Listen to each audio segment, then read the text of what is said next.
Arsenal 0, Everton 0, and I don't think there's anyone stupid enough to try and convince any Arsenal fan that yesterday was anything but a hugely disappointing game. Particularly since we had such a hugely disappointing game against Fulham where we almost won at the death but didn't. Then we had that midweek game against Monaco, which 3-0, great scoreline, but didn't necessarily hide the fact that we weren't quite at it either. And then yesterday, well, I was kind of almost dreading going on YouTube after the game because you're expecting this torrent of anger and frustration that becomes this tantrum, this outpouring of aggressive anger. And instead, we got this kind of sadness, this depression, this is a festive season. You want football to lift you a little bit. And it seems to have just made everyone really gothically depressed. And, me too. I'm really frustrated with it. It was a poor performance. You could say, look, a draw away to Fulham, whilst not a good performance or a good result. It's a draw away. You do get them in title-winning seasons. Even the Invincibles did it. But you do expect to win your home games. And I know that you don't usually win all your home games, but you want a really good home record. And we've had one this year. And we've had a great record against Everton. So I think most of us were just expecting this to be a fairly comfortable win at a much-needed time. And had we won the game with Liverpool dropping points, the mood would be completely different. But we are swinging from one extreme mood to the other at the moment as Arsenal fans, and I think that's a problem. Our expectation levels have been set really high, and, well, there are lots of questions that come out of a performance like that yesterday, but I'm going to try and tackle the main ones. Look, there are three big questions following Arsenal around everywhere at the moment. The first one, obviously, is there any chance we're going to win the title? Of course there is a chance we're going to win the title, but I don't think any of us are putting money on it. And not just because of the points difference between us and Liverpool, which I think we can rein in. Liverpool showed yesterday again that they're not infallible. But they also showed yesterday, down to 10 men, that they could still come back twice. So they have that championship fight, which you're not seeing from us at the moment. Man City may show that later on today. Chelsea have been in great form, but they haven't needed to dig it out so much. It would be awful to finish third. It would put huge pressure on Arteta. And that's the second question, really. It's been a question for some people for 5 years.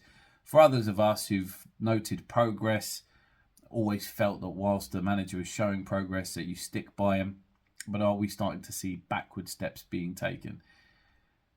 We're going to talk about his lineups and substitutions and lots of other things.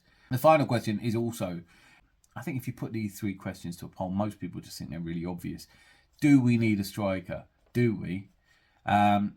We're going to talk about it because you have the counter argument that we do score lots of goals. But I think where you need a prolific striker, where you need a striker is not necessarily in just the goals he gets, but in the attempts that he will take on goal. And in games like yesterday, that was a real problem, that nobody wants to be that clutch player. We had Odegaard obviously wanted to be it, but when he's only scored one goal this season from a penalty, he's probably not the guy to be doing it. There should be someone else in there. Then it has to do with the positioning of Martinelli and Saka and some interesting things to come out of that match. I want to analyse the match pretty much with a view to answering or trying to answer some of those questions. And then also, I want to take a look at the phenomenon under Arteta, which feeds into the question whether Arteta is the right man to take us forward. The phenomenon that we're seeing, which I think plays a huge part in making us the kind of fans we are. It's not the kind of optimism or positivity that might just play a part. And this is not me blaming the fans, by the way. What's going wrong is not our fault. But how we respond to it, the kind of sadness and I can't do this anymore, it's really disappointing. It's really difficult. I just imagine myself going into the Gunners after a match and everyone's sitting around going, ooh, you just want a little bit of fight. You want us to have as much fight. And maybe we're just not inspired by what we're seeing on the pitch. Has been 300 minutes since we scored a goal in the Premier League from open play. Do we need a striker? Yeah, I think we do. But is our entire problem a striker? I'm not sure it is really. I think Bavs14 made a point that I really like, which is that maybe Odegaard's playing out of position. Maybe he's not a 10. Maybe if he was that left 8, obviously that gives him better angles for his left foot. He always looks good when he drifts in there. I understand that the relationship between Odegaard and Saka and Ben White, formerly now Timber, and with Kai Havertz coming in, that is our potent area of the pitch. It is working, but I think you have to be able to spread it out to the left. Obviously, one of the big questions going into this match was the form of Martinelli. I am going to talk about it, but we don't seem to have a similar way of operating a similar way on the left. It is all stretching the play and coming in. And Saka and Martinelli, I think you really saw this from Martinelli, is determined to get to that byline, which means that defenders can kind of set themselves for that. The cutbacks, if there isn't someone in there that's poaching, then you've got fewer choices. And yesterday's cutbacks went to Odegaard. And look, let me just talk about Odegaard briefly, because wherever you play him, yesterday I wasn't disappointed that he was taken off. He didn't play particularly well against Monaco. He had a bit of a shocker against Fulham. And yesterday it was that 10% that was missing. I don't know if it's concentration or focus, or he was just 10% off his game, and the fact that he was taken off made sense to me. But maybe an alternative would have been to leave him on the left-hand side, because he was involved in the game. He was generating chances around him and having chances. Maybe when you sub him off and bring Nwaneri on, Nwaneri, that's a tough game to come in, and a tough period of the game to come in with perhaps not enough creativity around Nwaneri. So Odegaard, I don't know. Look, he's just had a kid, right? And let me wind back a little bit, because I want to be honest. The video I did the night before, the preview and the prediction video, this was the 11 players on the pitch I wanted to see. I wanted to see Odegaard. It would never have occurred to me to drop him. But I wonder if there were hints and signs that Arteta could have picked up on in training, that he might not be quite as focused, that this might be a game to try something else. And he missed that, and he just went with what he knew. He is a very conservative manager. Martinelli on the left, I wanted to see him because I think we can play him through this drop in form. He's still a good player. But we need variation to his game. We need something else. We need overlapping players either side of him so he can come inside in the way that Saka does slightly more often. But both of them need to be coming inside. That's where the opportunities to score are going to come up. Obviously, Saka is making a bid for the record number of assists in the Premier League, and can't have many more games like yesterday because there isn't really someone to aim for in the middle. Kai Havertz, I thought, was hugely disappointing. I definitely would have started Kai Havertz, but I think the fact that he's on the pitch at the end is a bit surprising. He pulled out of that chance against Jordan Pickford. He doesn't have that killer instinct that we need. And it's good talking about him setting up players around him. Maybe that's an option. Maybe you play Odegaard as the 8 and Kai Havertz as a 10. It's difficult because for the longest time we've been talking about him as a sort of player who finds space really well. Didn't do it yesterday. And I'm, like I said, I'm surprised he made it all the way through. But it is just that, isn't it? It's like we don't have the ready-made striker that would have made the difference. He's a tall lad and he was weak in the air.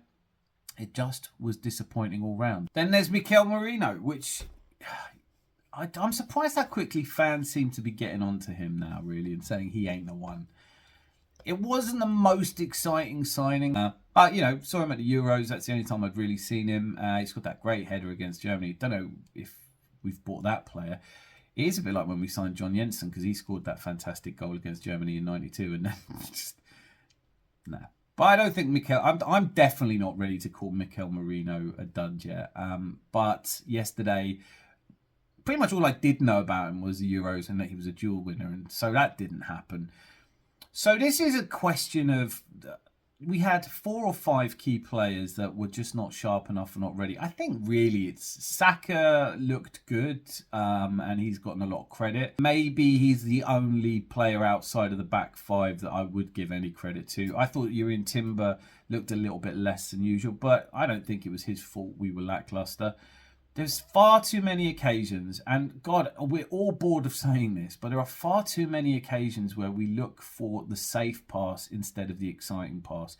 We're so determined not to give the ball away that when we come up against a team that doesn't care if it has the ball or not, we find it really difficult to create or fashion any chances in space, or to create any space at all.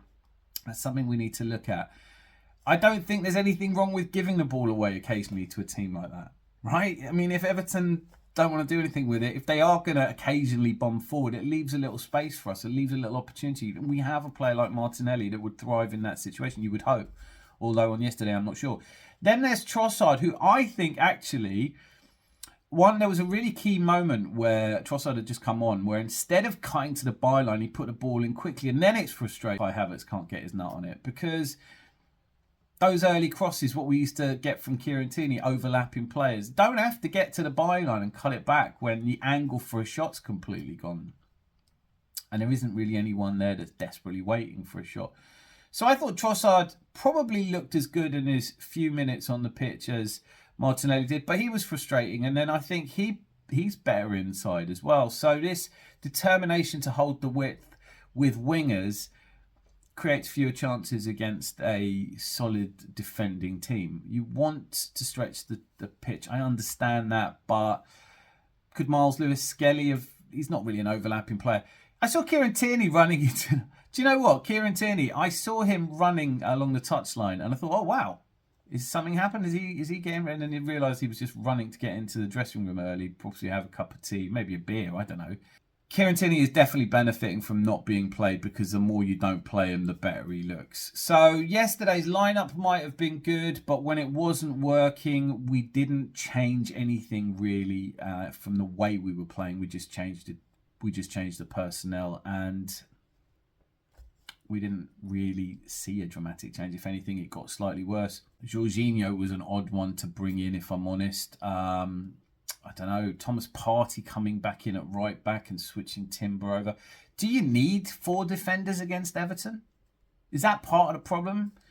Could we not play like a wing-back system? Is Thomas Partey the... Just didn't make sense. I mean, I thought if you took off Declan Rice, who apparently had a bit of an injury or felt something, is the common term now. Taking off Declan Rice, bring on Thomas Partey. I think he's a little bit more forward-thinking, and he's in better form at the moment. Jorginho is the sort of player I'd expect us to bring on when we're winning, game managing, you know. But he got the captain's armband, and he didn't do very much, really, did he? I thought Ethan Nwaneri, as I've already said, was up against it from the start, and we didn't see the best of him either.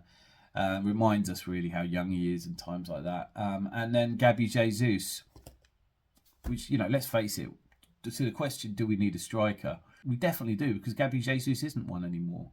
He doesn't score goals. He doesn't look like scoring goals. And I would argue a big part of the reason for that is he just doesn't seem to want to get in the box. Look, I hear a lot of people saying we should sell him in the winter. Maybe we should, maybe we shouldn't. But look, if we sell a striker and bring in a striker, we're not that much better off. Well, we're not better off. There's no net gain there. We need 3 strikers if 2 of them are going to be not really strikers.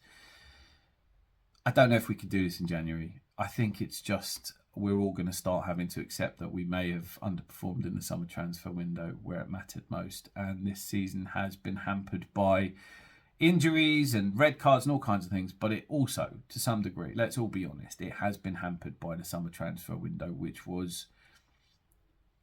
I thought it was better than it was because of Raheem Sterling, but Raheem Sterling, I don't get it. I don't get how, if he's not coming on in games like Fulham or Monaco when we're winning, how he doesn't come on against Everton. Is he really not able to produce anything? Is Trossard really better on the left than Sterling is? You know, I don't know. But to the question of, do we need a striker? Of course we do. Yes, absolutely we do. We sold one, we didn't buy one. So that's as simple as I can put it.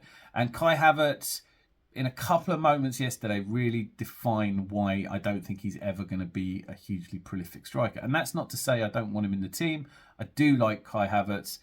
I mean, if the only thing I'd seen of him was yesterday, I wouldn't. But I do like him. I do think he's a great player. And I'm glad we've got him. But I want somebody who will run into that box and get on the end of things instead of jogging into the box and finding that space that way. It's the same criticism people have of Thomas Muller, the original Raumdeuter. So, are we going to get a striker? Probably not. Are there strikers out there we could get? Don't know. All the ones I want. I mean, do I really think that Newcastle would sell Alexander Isak, or that we would stump up the money required? No, I don't. Do I want us to go and buy somebody to make, like a make-weight striker? Not really. It'd have to be a bit I mean, there are talks of Rafinha. That would work for me because I know he's not an out-and-out striker, but just something a little bit different. But we do have to look at our different styles of play, which takes us to is the title over question. I'll cover it like I did at the beginning. We might still win the title. Stranger things have happened. There's a long way to go. But how can we all be wrong? I mean, I don't think there's a single Arsenal fan right now. I think Ty didn't watch him. I don't really watch Ty. But Ty was questioned on AFTV, and the line was, do we lack the balls? I mean, if Ty's saying that, there is not an Arsenal fan right now who feels confident. And we feel like we've been through this too much now. It's not the hope that kills you, but the second place itis is just, it might be third place, and that's even worse. And while we've got the League Cup quarterfinal coming up against Crystal Palace at home, and as confident as I was about that when we pulled them out of the hat, you look at it and go, can we get past Palace? We've got to get past Palace. Get to a semi-final. Hopefully the mood lifts. A cup win. I know we've got the first round of the FA Cup is Man United, which is winnable. But obviously we haven't even started that tournament yet, so it's silly to talk about winning it. And when it comes to the Champions League, we're sitting pretty in third place. All of this is something that you would mitigate Arteta's position with, because there are areas of Mikel Arteta's management which leave us all doubting. And they might be different for different people. He seems to get a lot of punishment from fans for our transfers. I don't know how much it's down to him, but if any part of it is down to him that we didn't sign a striker, then yeah, fair enough. I think his selection yesterday, it was beyond reproach. I couldn't argue. Well, I can't argue with it if it's what I would have done. Maybe his substitutions were a little bit... Well, his substitutions were wrong. I think he would admit that. What he wanted to do didn't happen. So the only reason to have substitutions is in tactically is so that the game changes in a way you want it to. It clearly didn't, so they were wrong. And by and large, I think his substitutions is an area that he does get called out. He either doesn't make them soon enough, or he doesn't make the right ones, or he doesn't make the ones that we all want him to make. And that's something that you can learn. Perhaps he's not learning it as quickly as we'd like him to. Then there's the tactical overthinking when we don't seem to have basics to go back to. We try and outsmart everybody, and I'm not sure that's always a good idea. But the real thing that I'm sort of, the area that I doubt most is setting up the players for certain matches, because yesterday was not the first time that we've been frustrated, and there have been games where we've been frustrated but we've put in a good effort and just hasn't clicked. But the lack of effort, it seems to me every season 2 or 3 games where we just go out there and we seem to just take for granted that we're going to win, and the players aren't focused, and that is definitely a management issue. That's definitely what's happening in that dressing room when they come out. Should have been a charged game because of the emotional resonance of Kevin Campbell having played for both sides. There was a lot to play for yesterday.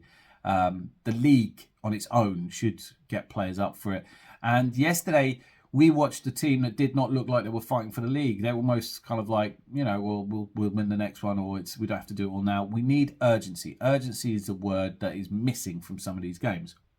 And ironically, I think the first time I saw this, inexplicably, was in the February of our title race 2 years ago, when we went to Everton and were expecting to win because we were in great form, and they got their new manager in and the new manager bounce. Sean Dyche beat us. But it wasn't that they won, it was that we were so lacklustre. And at that point, we're like, well, look, blips happen. We'll come back. We then went into a little mini blip with the game against Brentford and then get beat Man City. But then we went on a long run. The next game after that, though, was really important with Man City closing in, and I think they'd overtaken us. We needed to beat Brighton at home. Brighton turned up. We were fatigued, leggy, clueless, and did not play. And at the time, it was the most frustrating thing because it was followed immediately by an away defeat to Forest, which effectively handed the title to Man City. And on reflection, it felt like these games had happened because our team were too young and naive and the pressure had got to them on a title challenge. So we wanted to see them come back stronger. We made big, bold signings in the transfer window that summer. And then we had the West Ham game at home. And then everything seemed to be going well. We found our rhythm, really weren't quite clicking as we wanted to, but we had new players in there. And then it was West Ham at home. Couldn't explain how we lost that game. We were all over them and somehow just couldn't score. But it was disappointing because, again, it was a little bit leggy. We just didn't seem to have that killer instinct. Then Fulham away right after it. So another little mini blip and,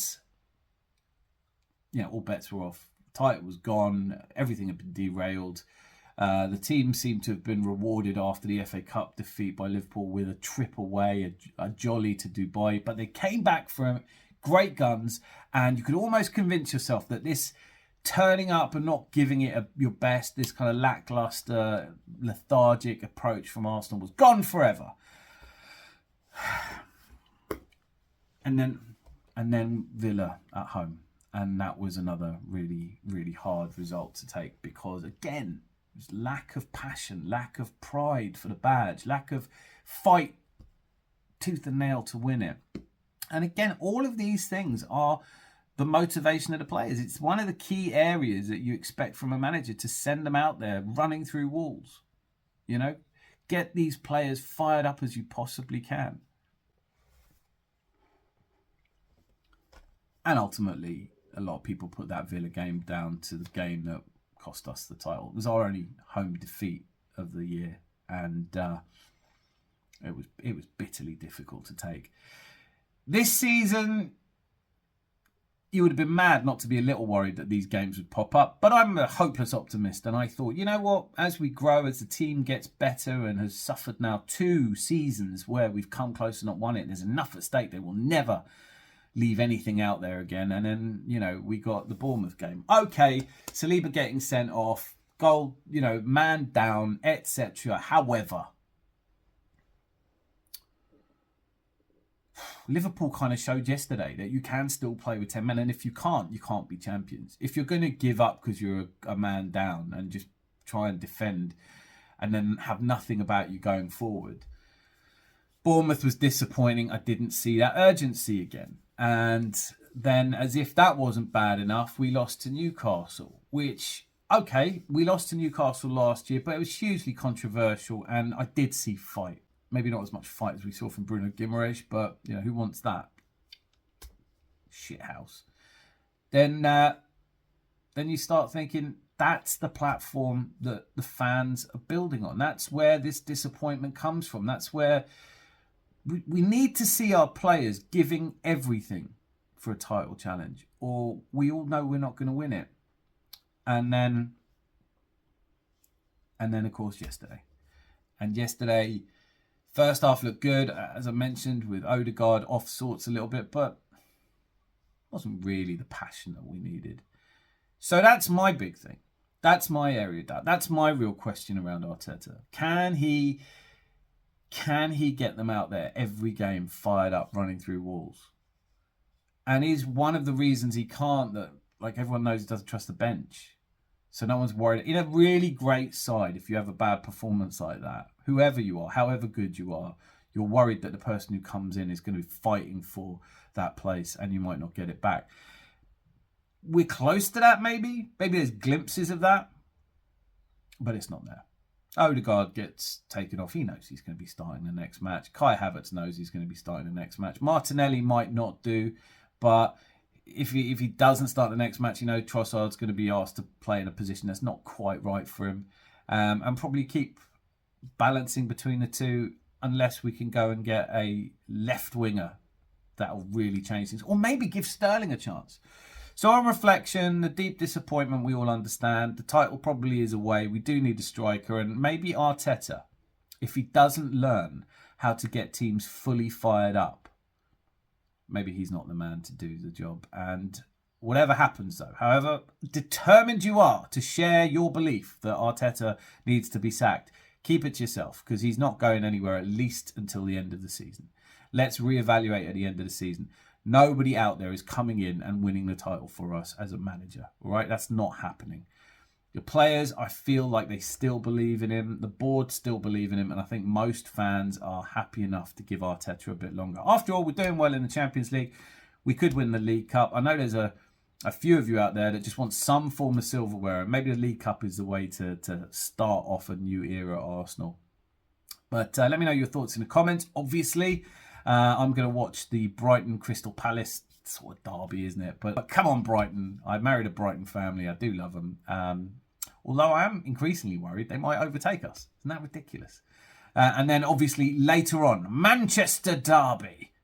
What a wonderful occasion for it as well. Nobody really knows what's going to happen in that game, but I will be doing a watch along. So if you're free and you want to watch it with me, then make sure you've hit like and subscribe so that you know when that comes on. And until I see you for hopefully that, you be lucky. Lots of love.